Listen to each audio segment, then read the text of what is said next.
미가 1장 1절에서 7절까지 말씀 한 절씩 교독하겠습니다. 유다의 왕들 요담과 아하스와 히스기야 시대에 모레셋 사람 미가에게 임한 여호와의 말씀 곧 사마리아와 예루살렘에 관한 묵시라.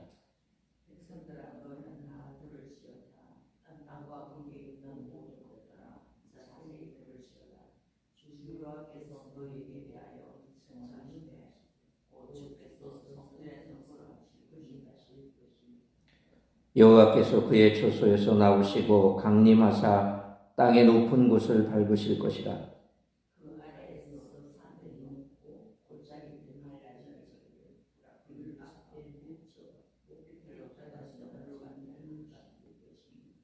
이는 다 야곱의 허물로 말미암음이요 이스라엘 족속의 죄로 말미암음이라. 야곱의 허물이 무엇이냐? 사마리아가 아니냐? 유다의 산당이 무엇이냐? 예루살렘이 아니냐?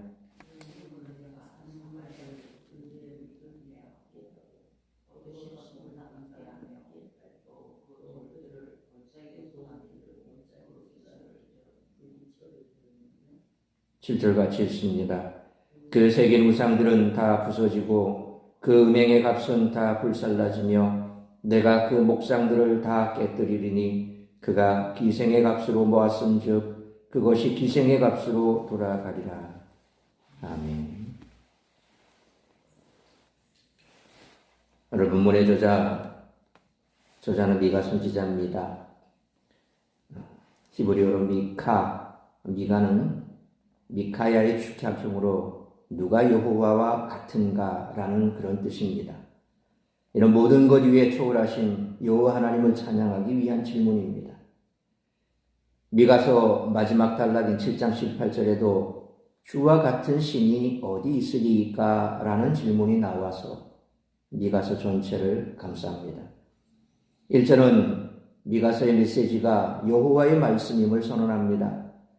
말씀이 주어진 시기에 대한 언급은 무엇보다도 그 시대에 대한 정보를 제공해 주는 동시에 말씀을 대하는 독자들 스스로가 자신의 시대와 비교해서 하나님의 말씀을 자신의 삶에도 실제로 적용해 볼 여지를 마련해 주기 위한 것입니다.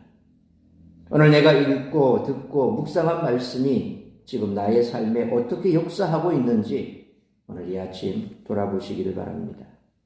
본문에서는 여호와께서 결코 가만히 계신 분이 아님을 보여줍니다. 이사야 6장에는 여호와께서 높이 들린 보좌에 앉아 거룩의 찬양을 받으시는 분으로 묘사되었는데 하나님은 그렇게만 계시는 분이 아니라 그 거룩한 곳으로부터 나오시는 분입니다. 땅의 높은 곳을 밟고 서셔서 사마리아와 예루살렘의 죄에 대해 증언하시고 그 증언을 듣기 원하십니다. 오늘 여호와께서 나타나셔서 나를 밟으신다면 나는 그 발 아래 어떤 상태가 될까요? 미가 선지자가 소개하는 대로 우리의 죄를 직시하며 심판의 주체로 나타나시는 여호와로 인해 어떤 결과가 주어질지를 우리는 말씀 앞에서 조용히 깨달아야 합니다. 여호와께서는 허물과 죄를 결코 간과하시지 않으십니다. 그리고 심판의 대상을 제한하시지도 않습니다. 그 대상은 전 우주적이며 땅에 거주하는 모든 민족이 하나님의 심판에 소환될 것입니다. 그러므로 오늘도 동일하게 역사하시고 부르시고 검증하시고 심판하시는 여호와 하나님을 두려워하며 나의 삶을 돌아보고 바른 길로 나아가는 우리 모두가 되시기를 축원합니다. 미가는 이사야와 동시대를 살았던 선지자인데 왕궁의 예언자로 추정되는 이사야와는 달리 유다 남부의 시골 마을 모레셋 출신이었습니다. 시골 마을까지 흔들어 놓은 권력자들의 횡포를 직접 보았기 때문인지 미가의 현실 인식은 매우 구체적이고 비판은 예리하며 날카롭습니다. 그는 이스라엘과 유다뿐 아니라 열방의 상황까지 꿰뚫는 영적 통찰력을 가지고 하나님의 말씀을 대언합니다. 따라서 이와 같은 오늘 본문의 말씀을 통해 우리들이 깨달아야 할 것은 첫째로 1절로 2절 말씀처럼 선포되는 말씀에 늘 귀를 기울여 들어야 한다는 것입니다. 미가에게 임한 여호와의 말씀이라는 1절의 표현을 통해 미가는 이제부터 선포할 모든 메시지가 하나님의 말씀임을 강조합니다. 미가는 2절에서 먼저 백성들에게 들으라 라고 명령하고 땅과 거기 있는 모든 것들도 자세히 들으라 라고 명령합니다. 겸손히 들으라는 것입니다. 만왕의 왕이신 하나님이 말씀하실 때 우리는 들어야 합니다. 인간뿐 아니라 해와 달도 땅과 바다도 짐승과 새들도 하나님이 말씀하시면 들어야 합니다. 하나님이 창조주이시기 때문입니다. 하나님이 명령하실 때 마른 뼈들도 순종해서 살아나 큰 군대를 이루었습니다. 예수님이 꾸짖으실 때 바람과 바다도 순종했습니다. 만약 하나님이 말씀하실 때 듣지 않는다면 그것은 교만이요 어리석음입니다. 하나님의 말씀이 우리의 생사를 결정합니다. 미가는 하나님이 너희에게 대하여 증언하실 것이니 들어야 한다라고 명령합니다. 그 말씀에 귀를 기울이지 않는 자는 어리석은 자일 수밖에 없습니다. 살고자 한다면 들어야 합니다. 그러므로 선포되는 말씀에 늘 귀를 기울여 듣는 우리 모두가 되시기를 축원합니다. 두 번째로 3절로 5절 상반절 말씀처럼 마지막 날 우리 모두는 반드시 심판대 앞에 서야 한다는 것입니다. 하나님은 3절 말씀처럼 언약을 파괴해버린 백성을 법정에 세우시고 재판을 시작하십니다. 미가는 하나님이 자신의 백성과 열방을 심판하시기 위해 처소에서 나오셔서 이 땅의 가장 높은 곳을 밟으실 것인데 그때 4절 말씀처럼 산들은 높고 골짜기들은 갈라질 것이라고 말합니다. 하나님의 현현이 온 세상을 뒤흔들 만큼 강력할 것이라는 의미입니다. 이 시대는 하나님을 향한 경외심을 잃어버렸습니다. 하나님이 행하실 일에 대한 기대도 없고 하나님을 두려워하지도 않습니다. 그러나 하나님 앞에서는 높은 산과 깊은 골짜기조차 초라한 피조물에 불과합니다.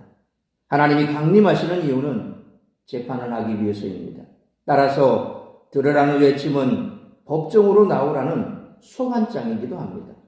어느 누구도 하나님의 소환장을 거부할 수 없습니다.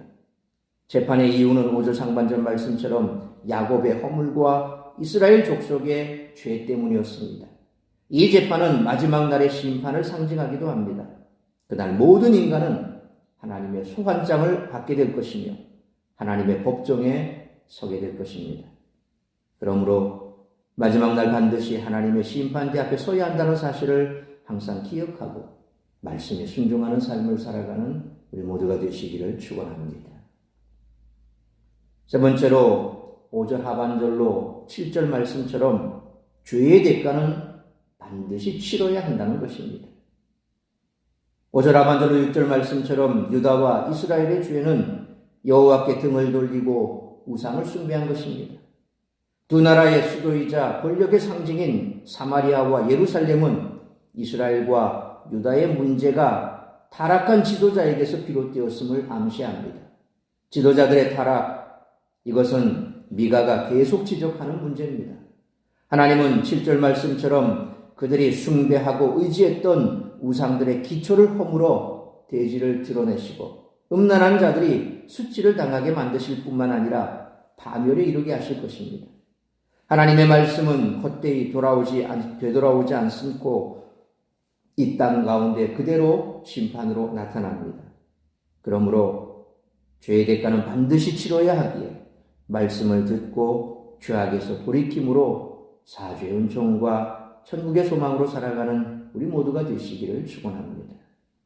사랑하는 성도 여러분, 하나님이 일어나 법정을 여시고 모든 인간을 소환할 날이 이를 것입니다. 재판장으로 임하실 거룩하시고 위엄하신 하나님 앞에 과연 우리는 설 준비가 되어 있을까요? 그러므로 마지막 날 반드시 하나님의 심판대 앞에 서야 한다는 사실을 항상 기억하고 그날이 이르기 전에 거룩함을 회복하고 선포되는 말씀에 늘 귀를 기울여 듣고 죄악에서 돌이킴으로 사죄 은총과 천국의 소망으로 살아가는 우리 모두가 되시기를 주님의 이름으로 축원합니다. 기도하겠습니다. 걸어가신 아버지 하나님, 은혜와 사랑을 감사합니다. 오늘도 이 새벽을 깨워 말씀으로 예배로 하루를 시작하게 하시니 감사합니다. 오늘 주신 말씀처럼 이 땅 가운데 하나님의 심판이 반드시 임한다는 사실을 때로 우리는 잊고 있다는 것을 다시 한번 깨닫게 됩니다. 매일의 삶 속에 함몰되어 그저 하루하루 그렇게 천국도 없고 지옥도 없고 오늘 하루만 있는 것처럼 마치 하루살이처럼 그렇게 살아가는 세상 속에서 부딪혀 살다 보니 우리 역시도 부활의 소망, 천국의 소망, 하나님의 심판에 대해서는 잊은 지 오래고 그저 세상 사람들과 똑같이 세상의 것들을 찾고 또 그것을 쌓기 위해 분주하게 그렇게 지내고 있지는 않은지 돌아보아야 할 것입니다. 오늘 만약 하나님의 심판이 임하여 하나님의 법정에 내가 소환된다면 과연 어떻게 될 것인가? 우리가 이와 같은 매일의 삶 속에서 종말을 생각하고 그 종말의 시점에서 오늘 나의 모습을 돌이켜볼 때 우리에게는 다시 한번 하나님의 말씀을 귀를 기울일 수 있는 그런 마음이 생길 것이요. 또한 하나님의 심판대 앞에 섰을 때에 과연 내가 어떻게 될 것인가에 대해 깊이 생각하고 그래서 죄악 가운데서 돌이켜 말씀에 순종하는 삶을 살아가는 삶으로 나아가게 될 줄 믿습니다. 다시 한번 오늘 우리의 현주소를 돌이켜보고 우리의 삶이 어디로 가고 있는지 어디에 마음을 두고 소망을 두고 살아가고 있는지 우리 자신을 돌아보면서 다시 한번 하나님의 말씀 앞에 돌이켜 말씀대로 지켜 수행하기로 결단하는 시간 될 수 있도록 은총 베풀어 주옵소서. 오늘 이 한날도 나를 통해 이루고자 하는 하나님의 뜻만 이루어지고 그 하나님의 뜻이 이루어짐으로 말미암아 하나님께서 내 삶 가운데 역사하심을 세상 가운데 드러내어 세상에 종말이 있을 것임을 우리가 삶으로 드러내 보여주고 또 그들이 주께로 돌아와 생명이 살아나는 역사 이 선순환이 계속적으로 이루어질 수 있도록 우리가 하나님의 손에 붙들려 오늘도 주의 뜻을 이루는 복된 한날의 삶을 살아가는 우리 모든 성도들의 삶이 될 수 있기를 간절히 빌고 소원하오며 이 모든 말씀 우리 주 예수 그리스도의 이름으로 기도하옵나이다. 아멘.